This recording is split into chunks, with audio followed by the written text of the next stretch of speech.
इस्लामाबाद अॻूणे वफ़ाक़ी वज़ीर सेंट्रल फैसल वाडवा चयो आहे त फैसल हमीद जो सिर्फ़ कोर्ट मार्शल न पर सज़ा बि ॾिनी वेंदी।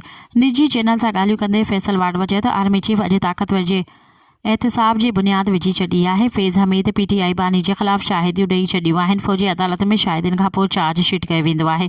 हुन चयो त फैज़ हमीद जो सिर्फ़ कोर्ट मार्शल न सज़ा बि ॾिनी वेंदी। फैज़ हमीद खां मोबाइल लैपटॉप ऐं घर मां शाहिदियूं वरिती वियूं आहिनि।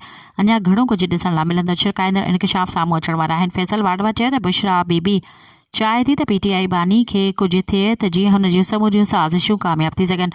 वज़ीराबाद में बानी ते फायरिंग बाबति अञा घणो कुझु साम्हूं अचिणो आहे। अरशद शरीफ़ जो केस बि खुलंदो। अञा घणो कुझु थियणो आहे। सिविल नाफ़रमानी जी फूकड़े मां हवा निकिरी वई आहे। मज़ीद ख़बरनि ऐं तफ़सीलात लाइ विज़िट कयो असांजी वेबसाइट www.awamiNewsHD.com ऐं ॾिसंदा रहो अवामी न्यूज़ HD।